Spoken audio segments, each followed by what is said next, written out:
Assalamualaikum warahmatullahi wabarakatuh. Kali ini saya akan menyampaikan kebijakan moneter dan bagaimana implementasinya di Indonesia.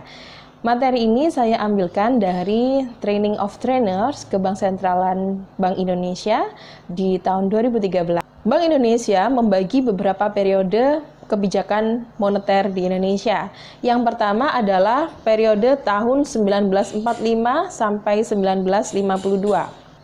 Pada periode ini, kondisi ekonomi kita, mata uang India, Belanda, dan Jepang masih digunakan, belum terdapat bentuk bank sentral secara formal, kemudian perlu dibentuk sebuah bank yang disebut dengan Bank Indonesia yang mengeluarkan dan mengatur uang kertas, kemudian Undang-Undang Nasionalisasi Dejavasi Bank itu disahkan.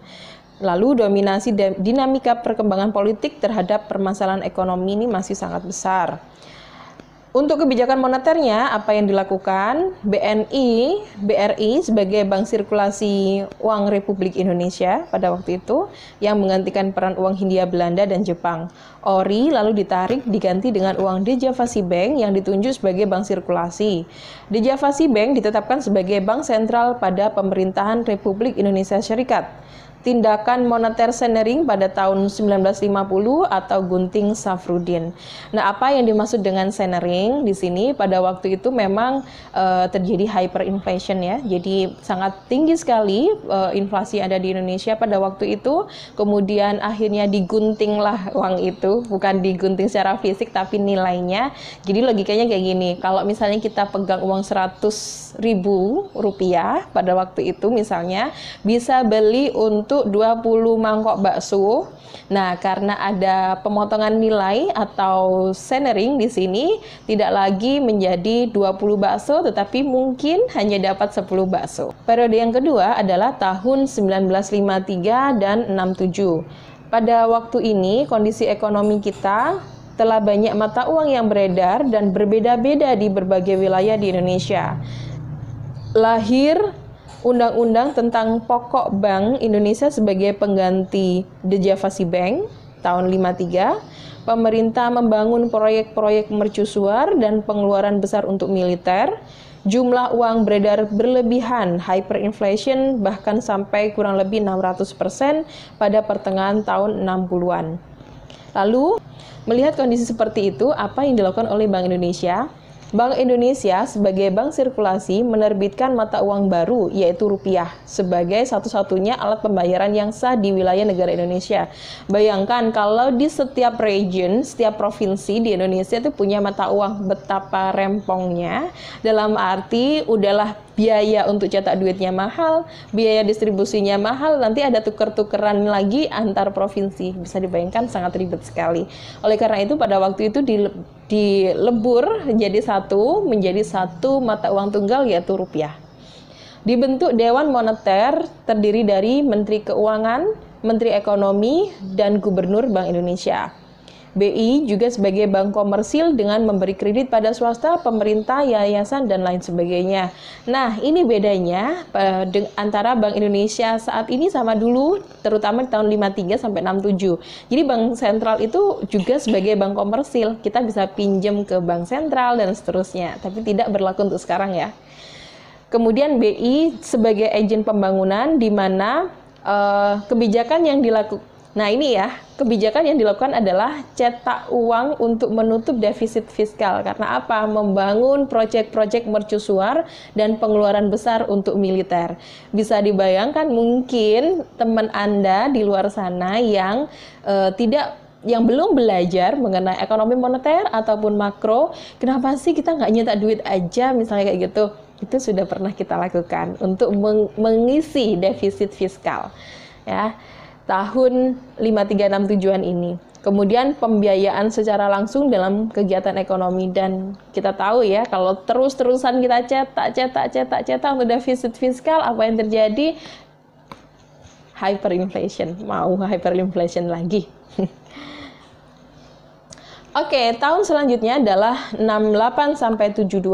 Pada waktu ini, kondisi ekonomi kita, pemerintah sebelumnya kurang memegang prinsip kehati-hatian dalam menyelenggarakan kebijakan fiskal dan moneter.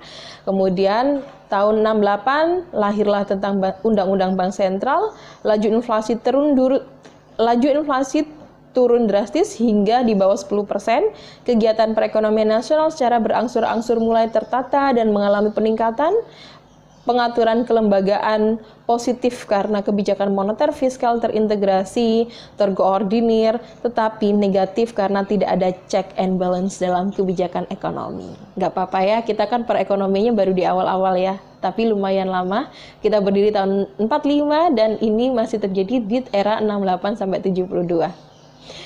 Kebijakan moneter difokuskan pada pengendalian inflasi, karena kan hyperinflation. Kemudian sampai inflasi bisa terkendali sekitar 10%. Pencetakan uang untuk pembiayaan defisit anggaran dihentikan. Mulai disadari bahwa semakin banyak uang beredar terus dicetak untuk defisit fiskal, akibatnya adalah hyperinflation. Koordinasi kebijakan fiskal moneter ditingkatkan sehingga stabilitas ekonomi cepat pulih.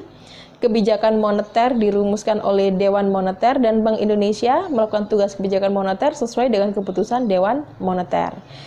Kemudian penambahan M0 ke NCG dibatasi sehingga jumlah uang beredar bisa terkendali.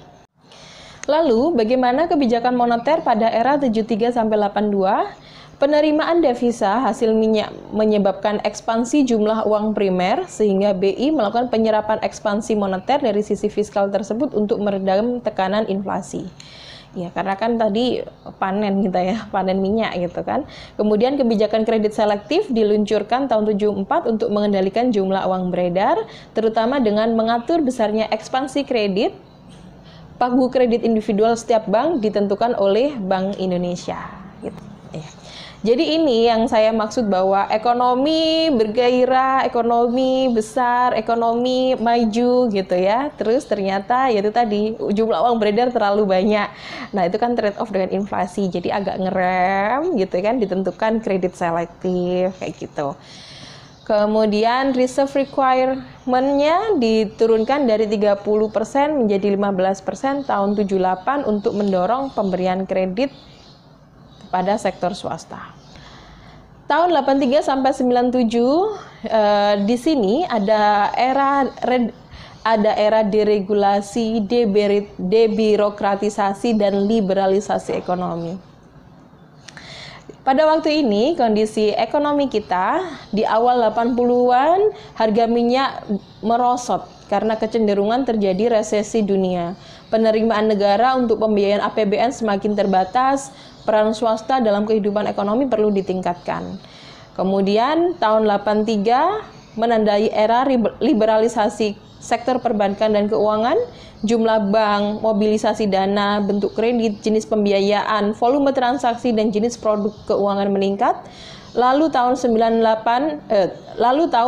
1988 Pakto 88 mendorong kegiatan ekonomi dalam negeri dalam menghadapi persaingan global.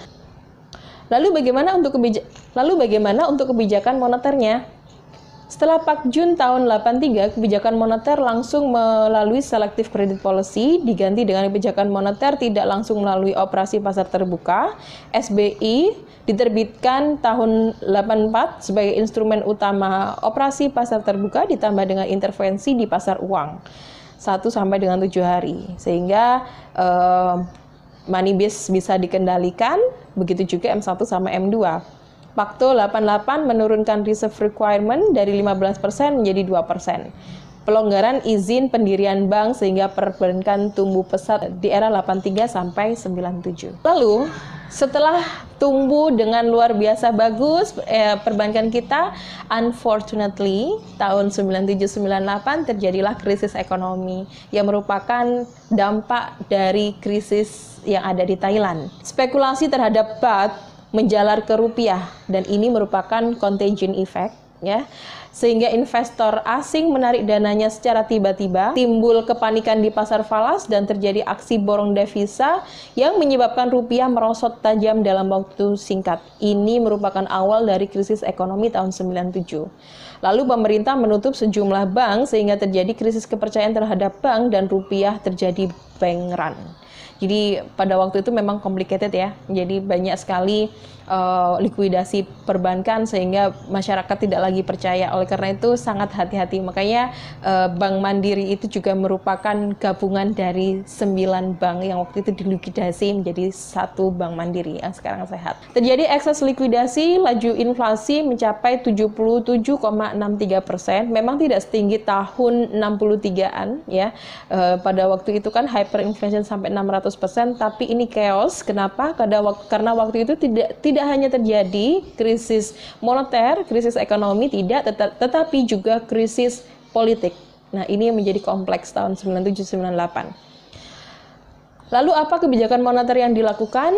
Di bawah sistem managed floating pada saat itu, kebijakan yang diambil adalah melakukan intervensi di pasar falas dan melebarkan band atau rentang intervensi. Tekanan begitu kuat dan cadangan devisa menurun sehingga sistem floating diadopsi. Pemerintah memutuskan ikut program IMF tahun 98. Bank run dan penutupan bank diatasi dengan penyediaan dana talangan oleh pemerintah melalui BLBI, Bantuan Likuiditas Bank Indonesia, di bawah program penjaminan pemerintah atas seluruh kewajiban bank. Kebijakan suku bunga tinggi untuk menghadapi tekanan inflasi akibat likuiditas dalam perekonomian.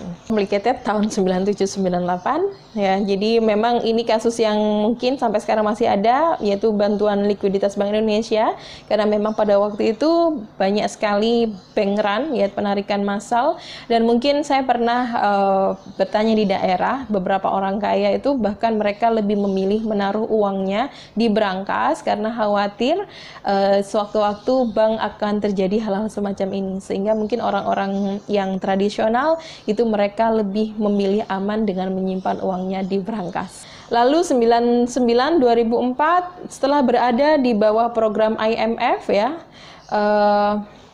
nilai tukar rupiah masih rentan dan tekanan inflasi masih tinggi. Kebijakan yang diambil secara berangsur-angsur mampu menstabilkan nilai rupiah dan mengendalikan tekanan inflasi.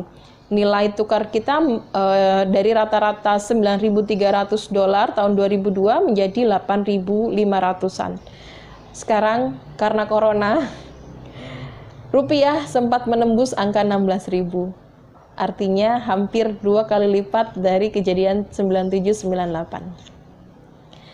Suku bunga Bank Indonesia SBI turun dari 13% menjadi 7,34%. Lalu lahir Undang-Undang Nomor 23 Tahun 99 tentang Bank Indonesia sebagai penguatan BI secara kelembagaan sebagai bank sentral dengan fokus mencapai dan memelihara kestabilan nilai rupiah. BI merupakan bank sentral yang independen namun transparan dan accountable. Jadi, Bank Indonesia independen alias merdeka tahun 99. Setelah sebelumnya, Bank Indonesia posisinya sebagai agen pembangunan. Oke, ini banyak penelitian, bisa kalian search aja ya. Jadi bahwa semakin independen suatu bank sentral, maka kinerjanya akan semakin bagus. Ya, karena tidak kena intervensi pemerintah terutama untuk pemenuhan defisit fiskal. Lalu bagaimana kebijakan moneternya? Pengendalian JUB melalui pencapaian sasaran operasional uang primer yang ditetapkan sesuai dengan program yang disepakati antara pemerintah dan IMF. Suku bunga diturunkan setelah nilai tukar rupiah stabil dan tekanan inflasi terkendali. Tugas pokok BI menurut Undang-Undang Nomor 23 Tahun 99 adalah ada 3 hal di sini: menetapkan dan melaksanakan kebijakan moneter, mengatur dan menjaga kelancaran sistem pembayaran. Yang ketiga adalah mengatur dan mengawasi sistem perbankan. Ketiga tugas ini saling terkait dalam upaya mencapai kestabilan rupiah. Ingat, ini ditentukan di tahun 99 sebelum adanya undang-undang mengenai OJK. Jadi menurut Undang-Undang Nomor 24 Tahun 99, Bank Indonesia diberi wewenang untuk melaksanakan kebijakan nilai tukar dan pengelolaan cadangan devisa sesuai dengan sistem nilai tukar dan sistem devisa yang ditetapkan. Lalu bagaimana pasca krisis ekonomi 97, jadi periode 99 sampai 2004, tugas pokok yang telah ditetapkan dalam undang-undang menuntut BI untuk juga responsif terhadap dinamika yang terjadi dalam bidang tugasnya. Terdapat tuntutan untuk melakukan amandemen mengenai BI sebagai upaya untuk menyesuaikan dengan perkembangan kondisi politik, ekonomi, dan sosial, lalu di amandemen tahun 2004 dengan nomor 3. Kebijakan moneternya muncul paradigma baru kebijakan bank sentral di bidang moneter, perbankan, dan sistem pembayaran, yaitu ITF atau Inflation Targeting Framework, arsitektur perbankan Indonesia atau API, dan Real Time Gross Settlement atau RTGS, amandemen Undang-Undang BI dan Undang-Undang nomor 3 tahun 2004 dengan pokok-pokok antara lain penetapan sasaran inflasi oleh pemerintah setelah berkoordinasi dengan BI, pengalihan fungsi pengawasan bank pada tahun 2010, penyediaan financial safety net, pembentukan badan supervisi, keanggotaan Dewan Gubernur internal eksternal, aspek-aspek transparansi, akuntabilitas, dan kredibilitas. Sehingga pada periode ini Bank Indonesia diarahkan untuk Inflation Targeting Framework, di mana yang awalnya Bank Indonesia diberikan arahan untuk mengendalikan ketiga hal untuk kondisi makroekonomi, sekarang lebih fokus kepada single targeting, yaitu inflasi, yaitu nilai tukar rupiah terhadap barang dan jasa, juga nilai tukar rupiah terhadap mata uang asing. Demikianlah mengenai periodisasi moneter yang ada di Indonesia. Terima kasih, semoga bermanfaat. Assalamualaikum warahmatullahi wabarakatuh.